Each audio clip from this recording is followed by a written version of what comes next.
저는 무명 가수 김영우입니다. 오늘 이 노래를 부르겠습니다. 영호 씨, 이제 진실을 아셔야 해요. 이제 제 노래로 제 인생을 부르겠습니다. 그의 길을 평생 막아선 이름. 연예계 거목 장태수. 넌 될 놈이 아니야. 다른 길 찾아봐. 장태수, 왜 나만 그렇게 미워했습니까? 그리고 장태수가 세상을 떠난 날. 평생을 짓밟은 그 사람이 사실은 그의 아버지였다면 지금 시작됩니다. 서울 변두리 재래시장 한켠 영잔의 술집에 낡은 무대 위에 한 남자가 서 있었다. 김영호, 62살의 무명 트로트 가수였다. 무대라고 해봐야 합판으로 대충 만든 것이었고 조명이라곤 형광등 2개가 전부였다. 하지만 영호의 목소리가 울려 퍼지는 순간 그 초라한 공간은 완전히 다른 세상이 되었다. 영호의 손은 마이크를 쥐고 있었지만 세월의 무게로 미세하게 떨리고 있었다. 얼굴에는 깊은 주름이 패여 있었고 한때 윤기 났을 머리카락은 성긴 백발로 변해 있었다. 그러나 그의 눈빛만은 여전히 살아 있었다. 마치 아직도 무언가를 기다리는 사람처럼 희망의 불씨를 품고 있는 듯 했다. 여보세요. 인생이란 게 말이야. 술 한 잔에 털어내고. 구성진 목소리가 술집 안을 가득 채웠다. 손님들은 대부분 동네 노인들이었다. 막걸리 잔을 기울이며 영호의 노래에 귀를 기울였다. 어떤 이는 눈을 감고 옛 추억에 잠겼고 어떤 이는 박자에 맞춰 고개를 끄덕였다. 이곳에서만큼은 영호가 스타였다. 노래가 끝나자 드문드문 박수가 터져 나왔다. 영호는 깊이 인사를 했다. 무대를 내려오는 그의 뒷모습은 쓸쓸했다. 한쪽 구석에 마련된 대기실이라고는 할 수 없는 창고 같은 공간으로 들어갔다. 거기엔 낡은 의자 하나와 옷걸이, 그리고 벽에 걸린 빛바랜 사진 한 장이 전부였다. 사진 속에는 젊은 시절의 영호가 있었다. 20대 중반쯤 되어 보였다. 머리를 깔끔하게 빗어넘기고 반짝이는 무대 의상을 입은 채 환하게 웃고 있었다. 그때는 꿈이 있었다. 전국을 울리는 트로트 가수가 되겠다는 꿈. 하지만 그 꿈은 오래전에 산산조각이 났다. 영호는 주머니에서 구겨진 신문 기사를 꺼냈다. 몇 년 전 것이었지만 늘 가지고 다녔다. 대형 기획사 회장 장태수, 올해의 연예계 공로상 수상이라는 제목이 선명했다. 기사 속 장태수는 턱시도를 입고 트로피를 들어올리며 의기양양한 표정을 짓고 있었다. 장태수. 영호의 입에서 그 이름이 새어나왔다. 쓴맛이 입안 가득 퍼졌다.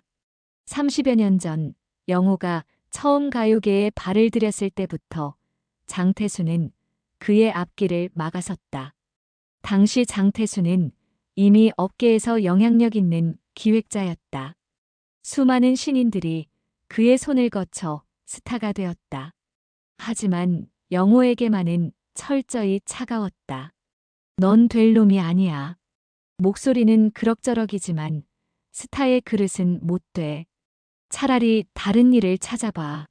처음 오디션에서 들었던 장태수의 말이었다.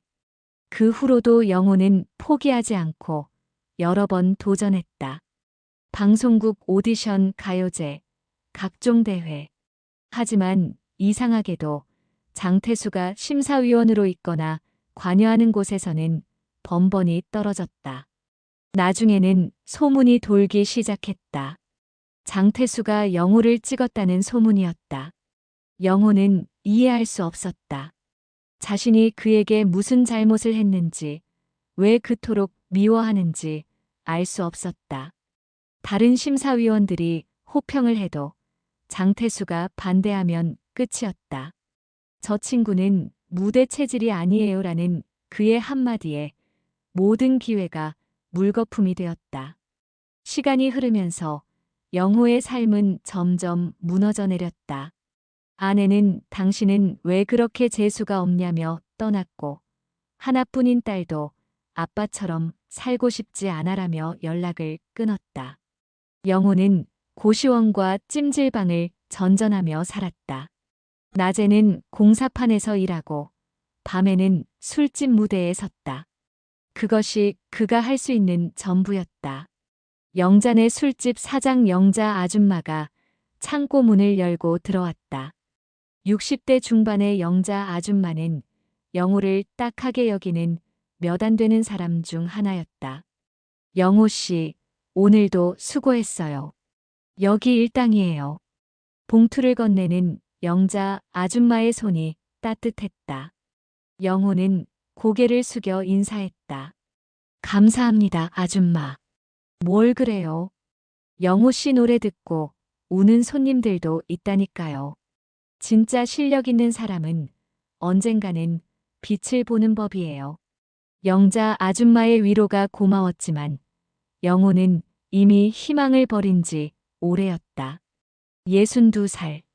이제 와서 무엇을 바랄 수 있겠는가. 그저 하루하루 살아가는 것만으로도 버거웠다. 밤이 깊어지자 영호는 고시원으로 돌아왔다. 이평 남짓한 좁은 방이 그의 유일한 안식처였다. 벽에는 옛날 무대 사진들이 빼곡히 붙어 있었다. 전국 노래자랑에 나갔을 때, 지역가요제에서 상을 받았을 때, 작은 이벤트 무대에 섰을 때, 모두 장태수의 손길이 닿지 않은 곳에서의 추억들이었다. 영호는 침대에 누워 천장을 바라보았다. 형광등 불빛이 흐릿하게 방을 비추고 있었다. 문득 어머니 생각이 났다. 돌아가시기 전 어머니는 늘 말씀하셨다. 우리 영호는 목소리가 참 고와. 사람 마음을 울리는 목소리야. 언젠가는 많은 사람들이 내 노래를 듣게 될 거야. 어머니의 예언은 끝내 이루어지지 않았다. 영호는 눈을 감았다. 내일도 똑같은 하루가 반복될 것이다. 공사판, 술집, 고시원. 그 끝없는 굴레 속에서 그는 서서히 잊혀져 가고 있었다. 가을비가 추적추적 내리는 어느 날 저녁, 영호는 여느 때처럼 영잔의 술집 무대에 섰다. 하지만 오늘은 분위기가 달랐다. 술집 한쪽 구석에 정장을 입은 남자 몇 명이 앉아 있었다. 그중 한 명은 영호도 알만한 유명 연예 기자였다. 영호는 평소보다 더 정성을 들여 노래했다. 혹시라도 기사에 한 줄이라도 실릴까 하는 희망에서였다. 하지만 기자 일행은 영호의 무대에는 관심이 없었다. 그들은 자기들끼리 이야기를 나누며 술잔을 기울일 뿐이었다.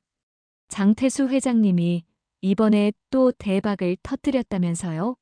신인 가수 김수현이 음원 차트 1위를 휩쓸고 있잖아요. 그럼요. 장 회장님 눈에 들면 누구든 스타가 되는 거죠. 그 양반 안목은 정말 대단해요. 영호의 손이 마이크를 쥔 채로 떨렸다. 노래는 계속되었지만 그의 마음은 천갈래 만갈래로 찢어지고 있었다. 왜 자신에게만은 그 대단한 안목이 적용되지 않았을까? 무엇이 부족해서 그토록 철저하게 외면당해야 했을까? 무대가 끝나고 영호는 화장실로 향했다. 거울 앞에서 자신의 얼굴을 마주했다. 깊게 패인 주름, 흐릿한 눈빛, 힘없이 처진 어깨. 이것이 62년을 살아온 자신의 모습이었다. 그는 수도꼭지를 틀어 얼굴을 씻었다. 차가운 물이 얼굴을 타고 흘러내렸다. 눈물인지 물인지 구분이 되지 않았다.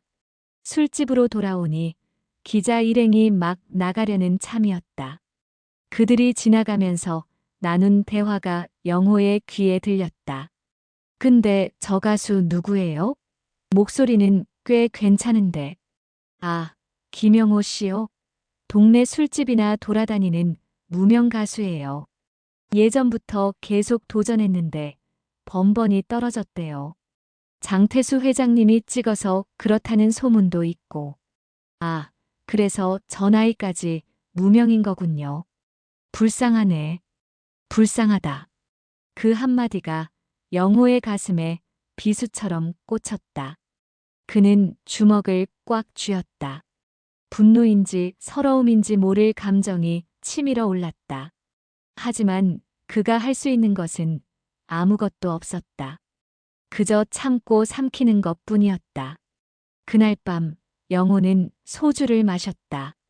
영자 아줌마가 걱정스러운 눈빛으로 바라보았지만 영호는 계속 잔을 비웠다. 취기가 오르자 지난 세월이 주마등처럼 스쳐 지나갔다. 25살 첫 오디션. 심사위원석에 앉은 장태수의 차가운 눈빛. 넌 안 되라는 단호한 거절. 그래도 포기하지 않고 도전했던 28살. KBS 전국 노래자랑 예선. 관객들의 뜨거운 호응. 하지만 본선 진출자 명단에서 제외. 나중에 안 사실은 장태수가 PD에게 압력을 넣었다는 것. 32살 MBC 가요제. 예선 1위 통과. 본선 기대감에 부풀어 있던 그때 갑작스러운 실격 통보. 이유는 자격 미달. 구체적인 설명은 없었다. 35살 마지막 도전이었던 트로트 경연대회. 준결승까지 올라갔지만 결승 진출 실패. 심사위원장은 장태수였다. 그 후로 영호는 대형 무대를 포기했다. 아니, 포기할 수밖에 없었다. 장태수의 영향력은 너무나 거대했고 그를 피해서는 어떤 기회도 잡을 수 없었다. 영호는 지방의 작은 행사, 동네 축제, 시장 이벤트, 그리고 술집 무대로 내몰렸다. 영호 씨, 그만 마셔요. 몸 상해요. 영자 아줌마가 소주병을 치우려 했지만 영호는 고개를 저었다. 아줌마, 제 목소리가 그렇게 나쁜가요? 제가 그렇게 재능이 없나요? 무슨 소리예요? 영호 씨 노래 들으면 가슴이 뭉클해져요. 진짜 실력 있는 사람이에요. 그런데 왜 저만? 영호의 목소리가 떨렸다. 영자 아줌마는 한숨을 쉬며 영호의 어깨를 토닥였다. 세상 일이 다 실력대로 되는 건 아니잖아요. 때로는 운도 따라야 하고 인연도 맞아야 하고. 영호 씨는 운이 없었을 뿐이에요. 운. 그것으로 모든 것을 설명할 수 있을까? 영호는 쓴웃음을 지었다. 장태수라는 거대한 벽 앞에서 자신은 한없이 작고 무력한 존재였다. 마치 바위에 부딪히는 계랑 같았다. 새벽 2시 영호는 비틀거리며 고시원으로 돌아왔다. 복도에서 마주친 옆방 청년이 인사를 했지만 영호는 대답할 기력도 없었다. 방문을 열고 들어가 그대로 쓰러졌다. 좁은 침대가 삐걱거렸다. 꿈속에서 영호는 무대 위에 있었다. 거대한 공연장, 수천 명의 관객, 환호와 박수 소리. 그가 늘 꿈꿔왔던 무대였다. 하지만 노래를 시작하려는 순간 마이크가 꺼졌다. 아무리 소리를 질러도 목소리는 나오지 않았다. 관객들이 하나둘 자리를 떠났다. 텅 빈 객석에는 장태수 혼자 앉아 있었다. 그는 비웃듯이 고개를 저으며 말했다. 봐라. 넌 될 놈이 아니라고 했잖아. 영호는 식은땀을 흘리며 잠에서 깼다. 동이 트고 있었다. 창밖으로 희미한 햇살이 들어왔다. 또 하루가 시작되었다. 영호는 몸을 일으켰다. 머리가 깨질 듯 아팠지만 공사판에 나가야 했다. 그것이 그의 삶이었다. 공사판에서 영호는 막내 취급을 받았다. 나이는 많았지만 경력이 짧았기 때문이었다. 젊은 인부들은 그를 아저씨라고 부르며 굳은 일을 시켰다. 영호는 묵묵히 일했다. 시멘트 포대를 나르고 벽돌을 쌓고 철근을 옮겼다. 육체는 고되었지만 마음은 오히려 편했다. 여기서는 아무도 그의 과거를 몰랐고 아무도 그를 불쌍하게 여기지 않았다. 점심시간 인부들이 도시락을 먹으며 수다를 떨었다. 누군가 휴대폰으로 음악을 틀었다. 최신 트로트 곡이었다. 장태수가 키운 가수의 노래였다. 이 노래 진짜 좋다. 역시 장태수 회장님이 키운 가수는 다르네. 그러게. 저 양반 손만 거치면 다 스타가 된다니까. 영호는 묵묵히 김밥을 씹었다. 목구멍으로 넘어가는 밥알이 모래알처럼 거칠게 느껴졌다. 그는 자리에서 일어나 공사장 한쪽 구석으로 갔다. 거기서 혼자 노래를 흥얼거렸다. 아무도 듣지 않는 노래. 하지만 그에게는 그것이 유일한 위안이었다. 11월의 어느 화요일 아침, 영호는 평소처럼 공사판으로 향하고 있었다. 지하철역 앞 가판대를 지나가다 신문 일면 헤드라인이 눈에 들어왔다. 연예계 거목 장태수 회장 급성 심장마비로 별세. 영호는 그 자리에 얼어붙었다. 떨리는 손으로 신문을 집어들었다. 장태수가 어제 새벽 자택에서 쓰러져 병원으로 옮겨졌지만 끝내 숨을 거두었다는 내용이었다. 향년 78세. 연예계는 큰 별을 잃었다고 수많은 스타를 배출한 전설적인 기획자의 죽음을 애도한다고 적혀 있었다. 영호는 신문을 내려놓았다. 묘한 감정이 밀려왔다. 슬픔도 아니고 기쁨도 아닌 그 무엇으로도 설명할 수 없는 감정이었다. 평생 자신의 앞길을 막았던 사람, 자신을 철저히 무시하고 짓밟았던 사람이 세상을 떠났다. 하지만 이상하게도 마음 한구석이 텅 빈 것 같았다. 공사판에 도착했지만 영호는 일에 집중할 수 없었다. 장태수의 얼굴이 자꾸 떠올랐다. 처음 만났을 때의 차가운 눈빛, 오디션장에서의 매서운 평가, 그리고 마지막으로 마주쳤던 순간까지.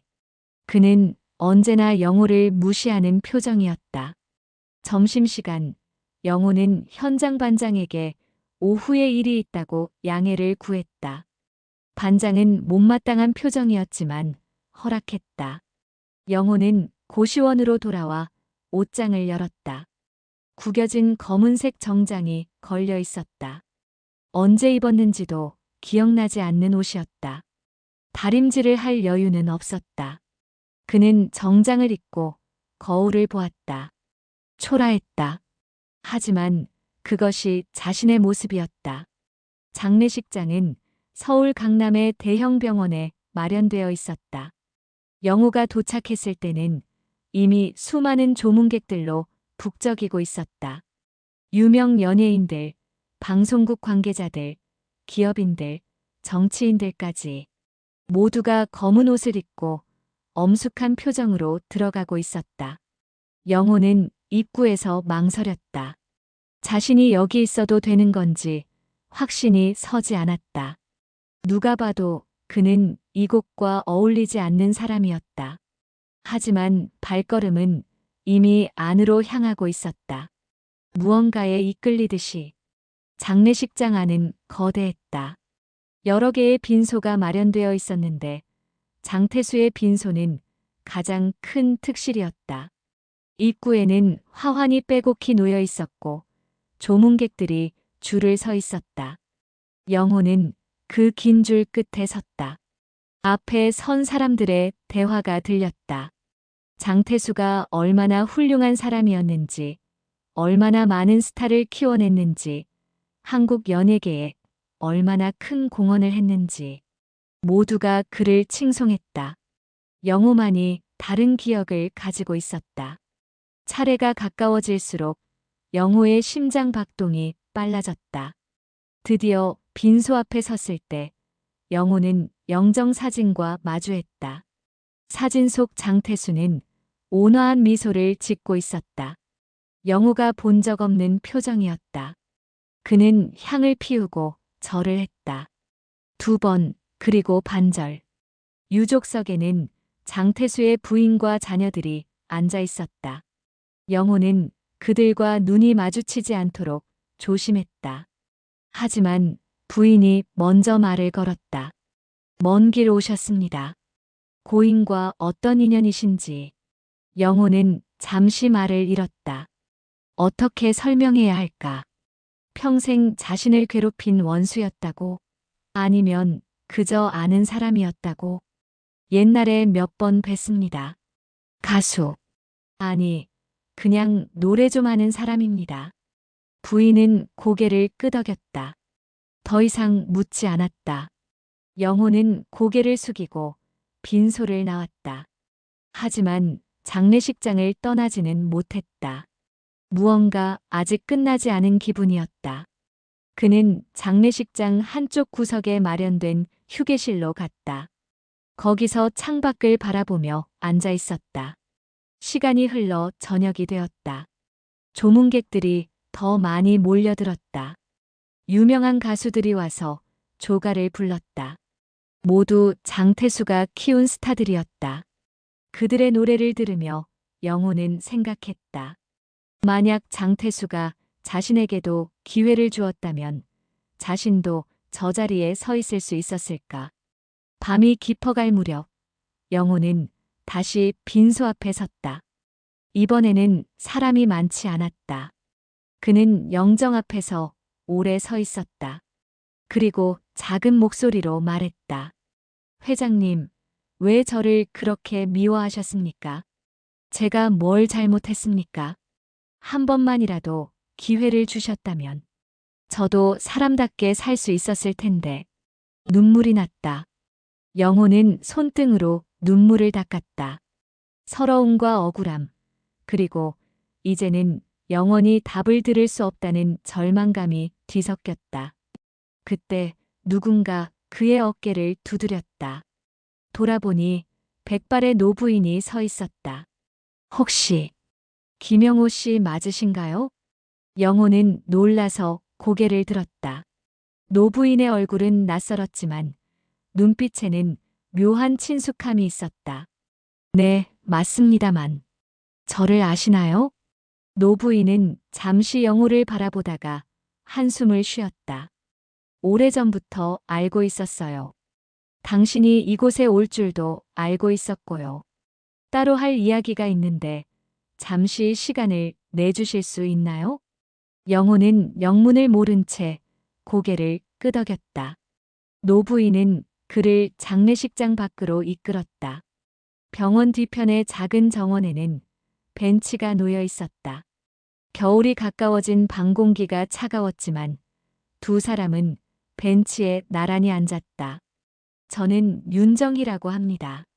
장태수 회장님과 아주 오래전에 인연이 있었던 사람이에요.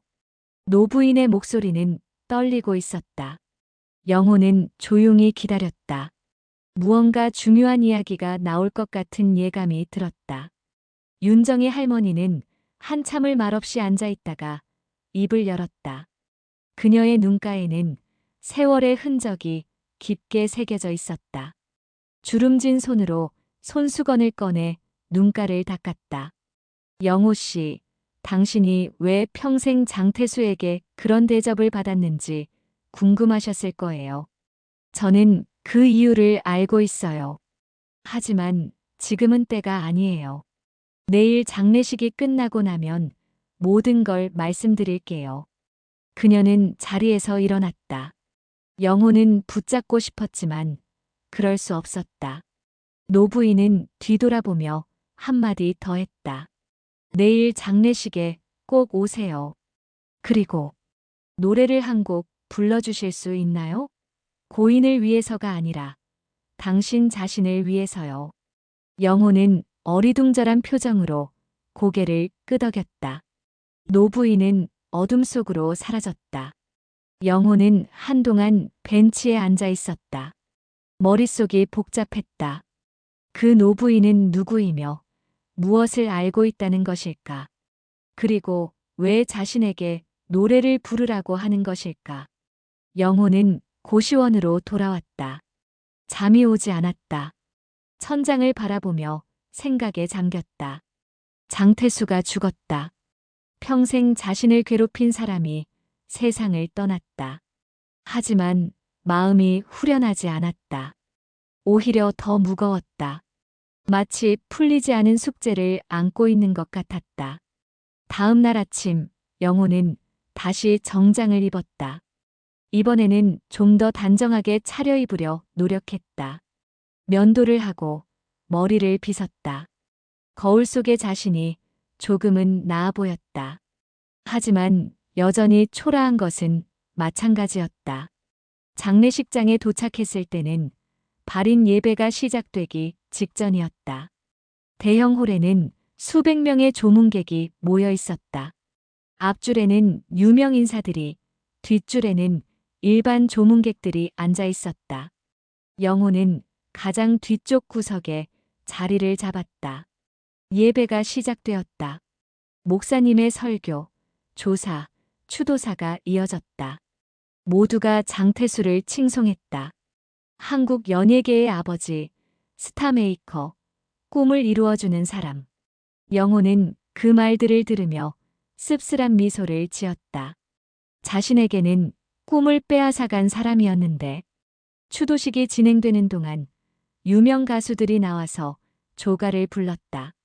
모두 장태수가 키운 스타들이었다. 그들의 노래는 아름다웠지만 어딘가 형식적이었다. 마음이 당기지 않은 노래처럼 들렸다. 영호는 가만히 듣고 있었다. 그때였다. 사회자가 마이크를 잡았다. 이제 고인을 추모하는 마지막 순서가 있겠습니다. 혹시 이 자리에서 고인을 위해 노래를 불러주실 분이 계신가요? 아무도 나서지 않았다. 이미 예정된 순서는 모두 끝났기 때문이었다. 영호는 망설였다. 어제 그 노부인의 말이 떠올랐다. 노래를 한 곡 불러주실 수 있나요? 영호는 천천히 손을 들었다. 제가 한 곡 부르겠습니다. 사람들이 일제히 뒤를 돌아보았다. 수백 개의 시선이 영호에게 쏠렸다. 누군가는 수군거렸다. 저 사람 누구야? 처음 보는 얼굴인데. 가수인가? 영호는 떨리는 다리를 이끌고 앞으로 나갔다. 단상에 오르는 그의 모습은 초라했다. 구겨진 정장, 낡은 구두, 그리고 지친 얼굴. 하지만 마이크를 잡는 순간 그의 눈빛이 변했다. 무대 위의 가수로 돌아온 것이다. 영호는 잠시 숨을 고르고 말했다. 저는 김영호라고 합니다. 무명 가수입니다. 장태수 회장님과는 특별한 인연이 있었습니다. 오늘은 회장님이 생전에 좋아하셨다고 들은 노래를 한 곡 부르고자 합니다. 그리고 노래를 시작했다. 그것은 오래된 트로트였다. 님이 오신다면이라는 제목의 60년대에 유행했던 노래였다. 영호는 반주 없이 무반주로 불렀다. 그의 목소리가 홀 안을 가득 채웠다. 님이 오신다면, 님이 오신다면. 이 가슴 터질 듯 기쁨이 넘치리. 하루가 천년 같고 한 달이 만년 같은 이 세월 어찌 보내나. 처음에는 사람들이 웅성거렸다. 하지만 영호의 목소리가 점점 높아지면서 홀 안이 조용해졌다. 그의 노래에는 무언가 특별한 것이 있었다. 기교는 화려하지 않았지만 진심이 담겨 있었다. 한 맺힌 서름과 그리움, 그리고 용서가 뒤섞인 목소리였다. 노래가 계속되면서 이상한 일이 일어났다. 앞줄에 앉아있던 장태수의 부인이 눈물을 흘리기 시작했다. 그녀는 손수건으로 얼굴을 가렸지만 어깨가 들썩이는 것을 숨길 수 없었다. 옆에 있던 자녀들도 놀란 표정으로 어머니를 바라보았다. 저 노래, 아버지가 늘 흥얼거리시던 장태수의 큰아들이 중얼거렸다. 그의 말에 다른 가족들도 고개를 끄덕였다. 그들은 어린 시절 아버지가 술을 마신 날이면 꼭 이 노래를 불렀던 것을 기억해냈다. 하지만 왜 그 노래를 그토록 애절하게 불렀는지는 아무도 몰랐다. 영호의 노래가 절정에 이르렀다. 그의 목소리는 슬픔과 한을 넘어서 무언가 숭고한 것으로 변하고 있었다. 마치 영혼을 토해내는 것 같았다. 홀 안의 사람들은 숨을 죽이고 들었다. 어떤 이는 눈물을 흘렸고 어떤 이는 가슴을 쓸어내렸다. 노래가 끝났을 때 홀 안은 정적에 휩싸였다. 아무도 말을 하지 않았다. 박수도 없었다. 모두가 압도되어 있었다. 영호는 깊이 인사를 하고 단상을 내려왔다. 그가 자리로 돌아가려 할 때 누군가 그를 불렀다. 잠깐만요. 장태수의 비서였던 중년 남자였다. 그는 영호에게 다가와 속삭였다. 그 노래, 회장님이 정말 좋아하셨던 노래예요. 특히 그 가사를. 어떻게 아셨죠? 영호는 대답하지 않았다. 사실 그도 몰랐다. 그저 마음에서 우러나온 노래를 불렀을 뿐이었다. 비서는 계속 말했다. 회장님은 가끔 혼자 계실 때 그 노래를 부르셨어요. 그런데 항상 같은 부분에서 멈추셨죠. 님이 오신다면이라는 부분에서 마치 누군가를 기다리는 것처럼. 영호는 묘한 기분이 들었다. 장태수가 누군가를 기다렸다고? 그 차갑고 냉정했던 사람이. 영호는 비서를 뒤로하고 자리로 돌아갔다. 하지만 마음은 더욱 복잡해졌다. 발인이 시작되었다. 관이 운구차에 실렸고 조문객들이 뒤를 따랐다. 영호도 그 행렬에 섞여 있었다. 하지만 그의 머릿속에는 계속 의문이 맴돌았다. 왜 장태수는 그 노래를 좋아했을까? 그리고 왜 자신이 그 노래를 불렀을 때 유족들이 그토록 놀랐을까? 화장장으로 가는 길, 영호는 운구 행렬 맨 뒤에서 걸었다. 앞서가는 고급 승용차들과 달리 그는 버스를 타고 이동했다. 창밖으로 스쳐 지나가는 풍경을 보며 생각에 잠겼다. 장태수와의 악연이 이렇게 끝나는 것일까? 아무런 해답도 없이 화장장에 도착했을 때 이미 많은 사람들이 모여 있었다. 마지막 고별 인사를 하는 시간이었다. 유족들이 관 앞에서 오열했다. 영호는 멀리서 그 광경을 지켜보았다. 그때 누군가 그의 옆에 섰다. 어제 만났던 윤정이 할머니였다. 노래 잘 들었어요. 그 노래를 부르시는 걸 보니 역시 제 생각이 맞았네요. 무슨 말씀이신지 잠시 후에 모든 걸 알게 될 거예요. 지금은 때가 아니에요. 윤정이 할머니는 영호의 손에 작은 봉투를 쥐어주었다. 이건 제 연락처예요. 오늘 저녁 이 주소로 찾아와 주세요. 그때 모든 진실을 말씀드릴게요. 그녀는 그 말을 남기고 사라졌다. 영호는 봉투를 주머니에 넣었다. 손이 떨렸다. 무언가 거대한 비밀이 자신을 기다리고 있는 것 같았다. 화장이 끝나고 유골이 안치되는 것을 지켜본 후 영호는 장례식장을 떠났다. 하지만 곧바로 고시원으로 돌아가지는 않았다. 한강 다리 위에서 걸으며 생각을 정리했다. 강물은 유유히 흐르고 있었다. 마치 시간처럼 멈추지 않고 흘러가고 있었다. 저녁 7시 영호는 윤정의 할머니가 알려준 주소를 찾아갔다. 서울 외곽의 오래된 주택가였다. 낡은 2층 집 앞에 섰을 때 문이 열리고 할머니가 나왔다. 오셨군요. 들어오세요. 집안은 단출했다. 오래된 가구들과 빛바랜 사진들이 벽에 걸려 있었다.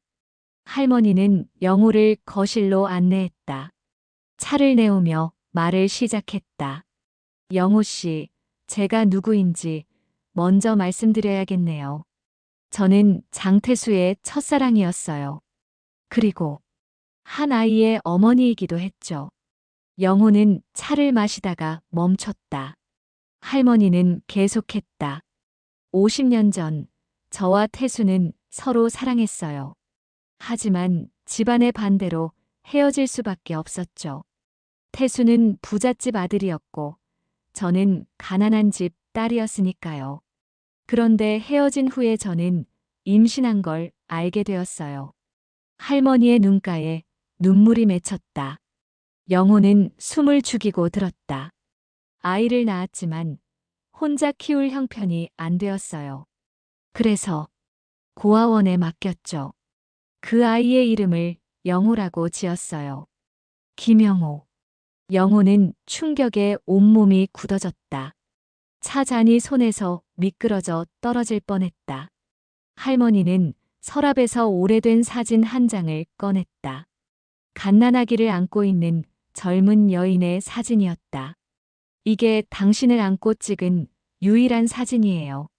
그때 당신은 생후 3개월이었죠. 영호는 사진을 받아들었다. 손이 떨렸다. 사진 속 아기는 분명 자신이었다. 그리고 그 아기를 안고 있는 여인은 젊은 시절의 윤정이 할머니였다. 그럼 장태수가 제 아버지라는 말씀이신가요? 네. 태수는 나중에 그 사실을 알게 되었어요. 당신이 가수로 데뷔하려 할 때쯤이었죠. 누군가 당신의 이름과 생년월일을 보고 태수에게 알려준 거예요. 태수는 확인차 당신을 만나러 갔고 그때 확신했대요. 당신이 자신의 아들이라는 걸. 영호는 머리가 하얘졌다. 그 모든 것이 거짓말 같았다.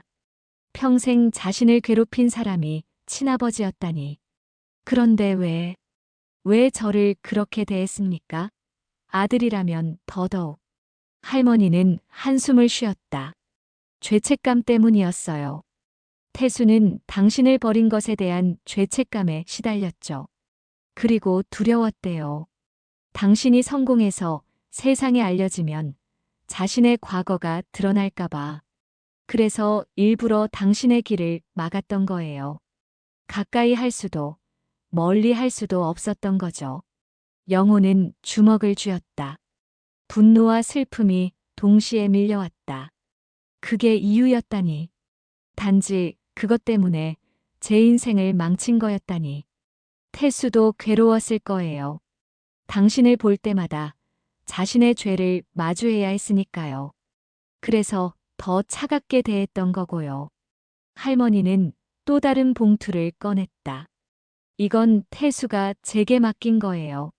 자신이 죽으면 당신에게 전해달라고 했죠. 영호는 떨리는 손으로 봉투를 열었다. 안에는 편지가 들어 있었다. 장태수의 글씨였다. 영호에게 내가 이 편지를 읽고 있다면 나는 이미 세상에 없겠지.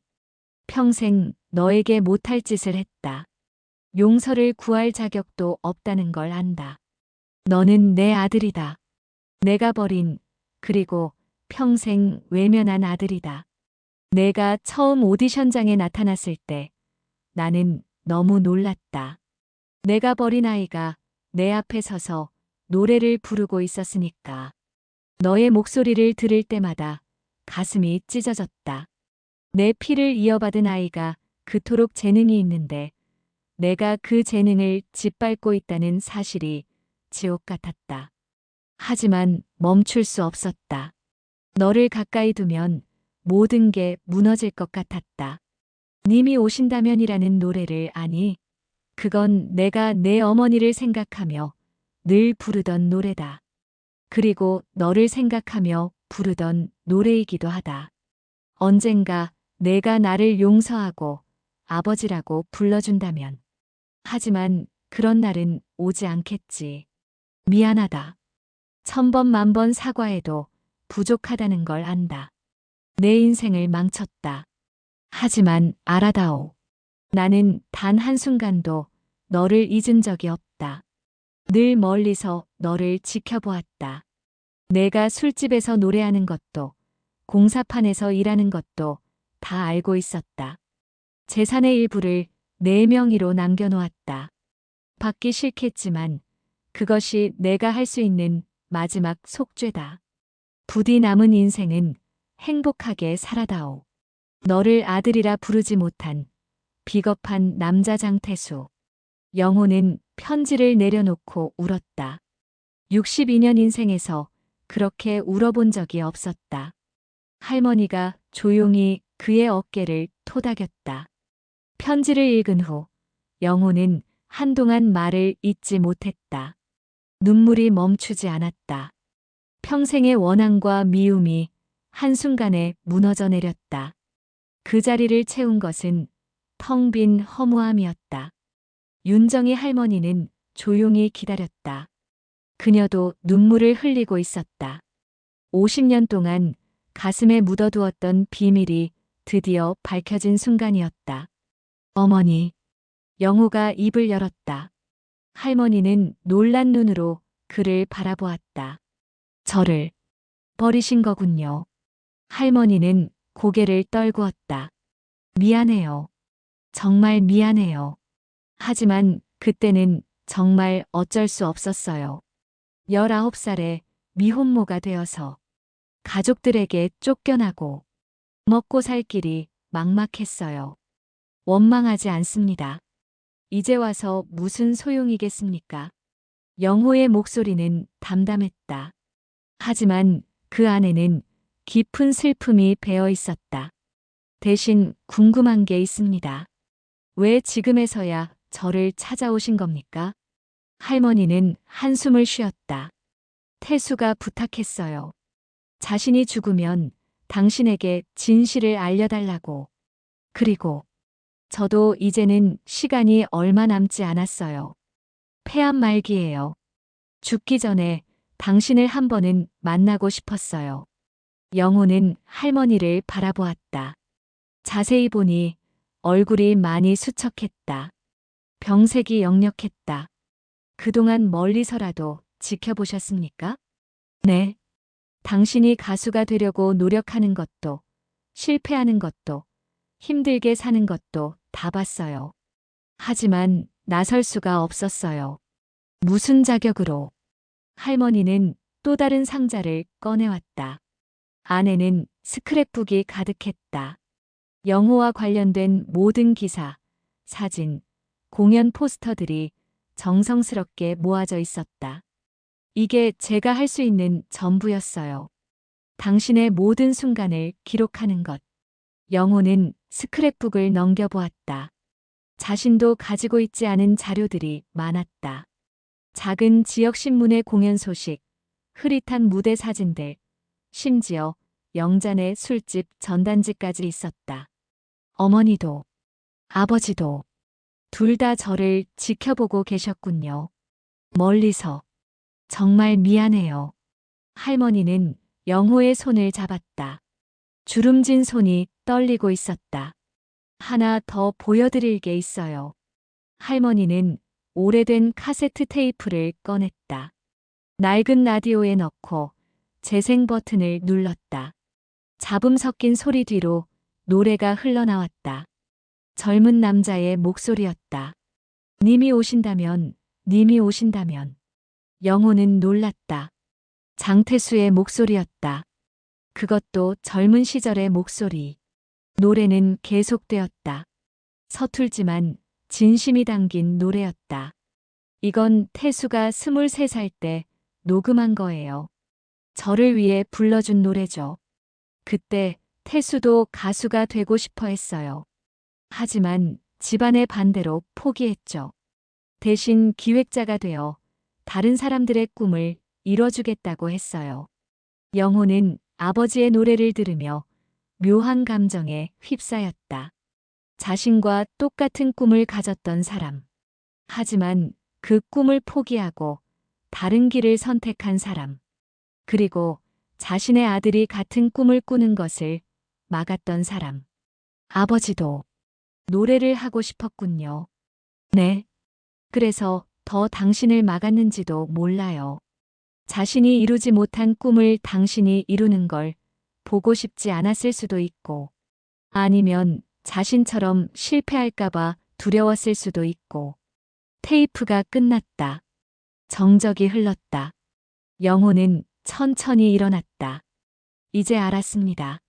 모든 걸 알았어요. 하지만 너무 늦었습니다. 저도 이제 62입니다. 무엇을 다시 시작하기에는 너무 늦었어요. 아니에요. 늦지 않았어요. 태수가 남긴 게 또 있어요. 할머니는 서류 봉투를 꺼냈다. 태수가 당신을 위해 준비한 거예요. 대형 기획사의 지분, 그리고 레코딩 스튜디오. 당신이 원한다면 정식 앨범을 낼 수 있도록 모든 준비를 해놨대요. 영호는 서류를 받아들었다. 믿기지 않는 내용이었다. 수십억 원의 재산과 함께 음반 제작에 필요한 모든 지원이 약속되어 있었다. 이제 와서 이런 걸로 용서를 구하려는 겁니까? 태수는 용서받을 생각은 없었어요. 다만 당신이 남은 인생이라도 하고 싶은 걸 할 수 있기를 바랐을 뿐이에요. 영호는 창밖을 바라보았다. 어둠이 내려앉은 거리에 가로등이 하나둘 켜지고 있었다. 마치 희망의 불빛처럼. 윤정의 할머니의 집을 나온 영호는 정처 없이 걸었다. 머릿속이 복잡했다. 하룻밤 사이에 자신의 정체성이 완전히 뒤바뀐 기분이었다.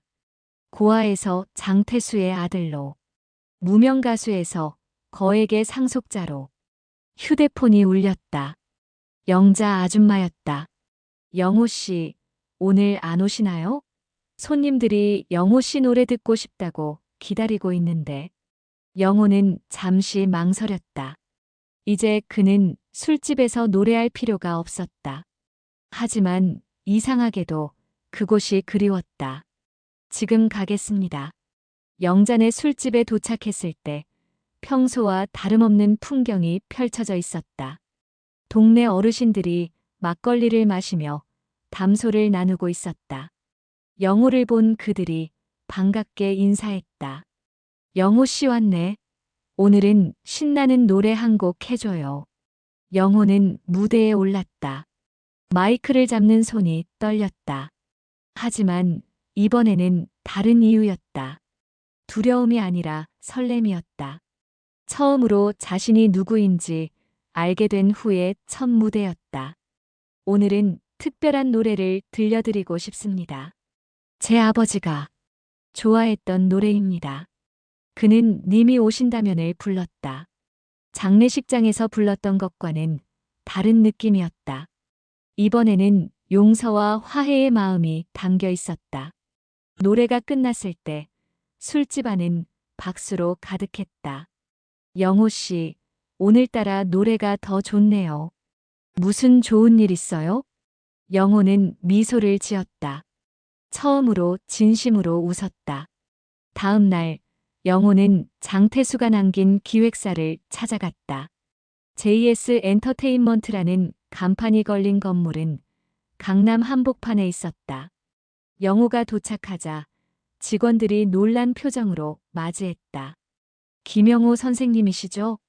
회장님이 돌아가시기 전에 모든 지시를 남기셨습니다. 이쪽으로 오시죠. 대표이사실로 안내된 영호는 놀랐다. 벽면 한쪽에 자신의 사진이 걸려 있었다. 젊은 시절 무대에 선 사진이었다.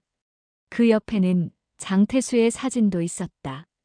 회장님이 항상 이 사진을 보셨습니다. 선생님이 자신의 아들이라는 건 극비였지만 저희 몇몇은 알고 있었습니다. 비서실장이 설명했다. 회장님은 선생님을 위해 특별한 프로젝트를 준비하셨습니다. 늦깎이 데뷔 프로젝트라고. 선생님의 인생 스토리를 다큐멘터리로 만들고 정식 앨범을 발매하는 계획입니다. 영호는 서류를 살펴보았다. 치밀하게 준비된 계획이었다. 최고의 작곡가, 편곡자, 프로듀서가 대기하고 있었다. 하지만 전 이미 62입니다. 이제 와서 가수 데뷔라니. 나이는 숫자에 불과합니다. 선생님의 목소리와 사연이 있다면 충분합니다. 회장님도 그렇게 믿으셨고요. 영호는 망설였다. 평생 꿈꿔왔던 기회가 눈앞에 있었다. 하지만 이것이 정말 자신이 원했던 방식일까? 그때 전화가 왔다. 방송국 PD였다. 김영호 선생님이시죠? 어제 장례식장에서 부르신 노래를 들었습니다. 저희 프로그램에 출연하실 생각은 없으신가요? 인생 역전 스토리라는 프로그램인데. 운명의 수레바퀴가 돌기 시작했다.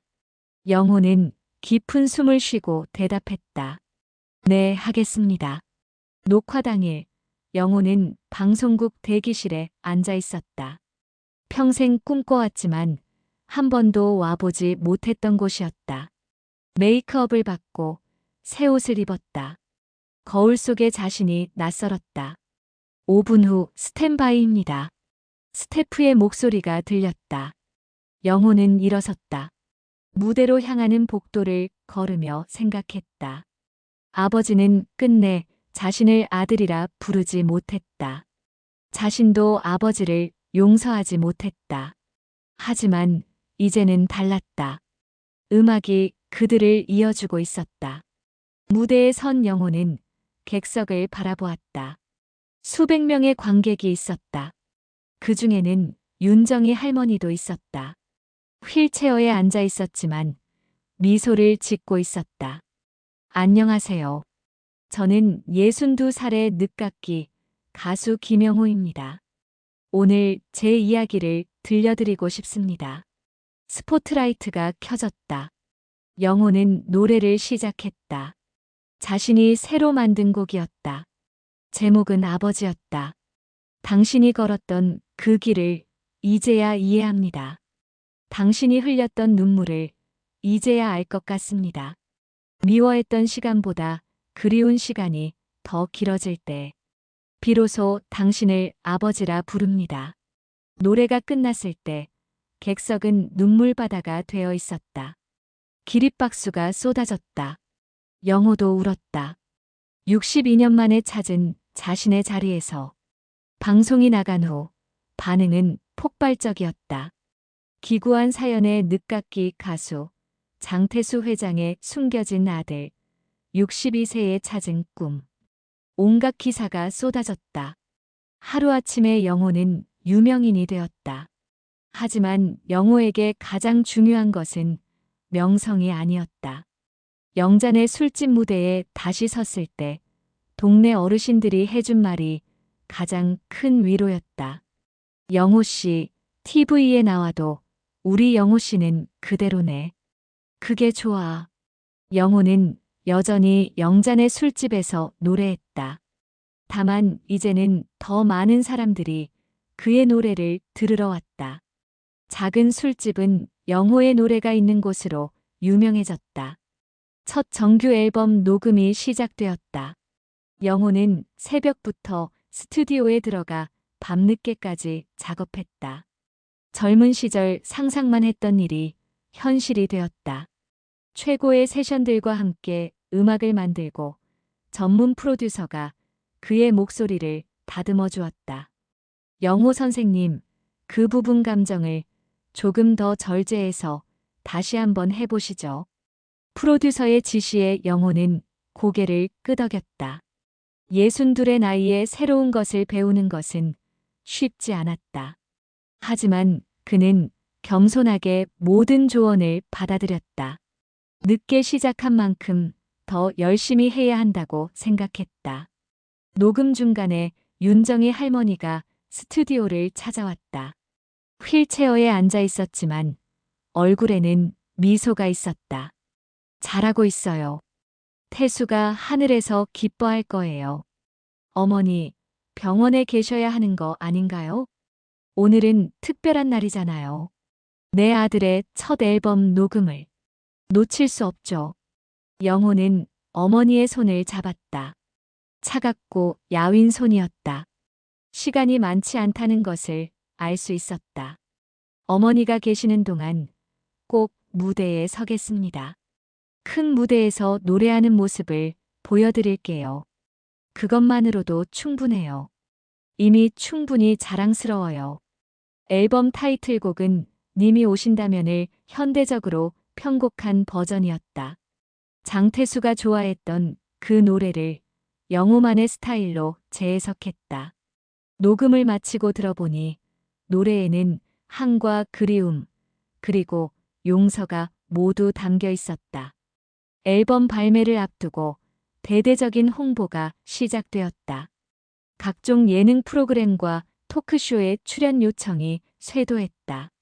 영호는 처음에는 어색해했지만 점차 카메라 앞에서도 자연스러워졌다. 한 토크쇼에서 진행자가 물었다. 62에 데뷔하시는 심정이 어떠신가요? 늦었다고 생각할 때가 가장 빠른 때라고 하잖아요. 저에게는 지금이 가장 완벽한 시기인 것 같습니다. 이 나이가 되어서야 부를 수 있는 노래가 있으니까요. 장태수 회장님과의 관계를 알게 된 후 어떤 심정이셨나요?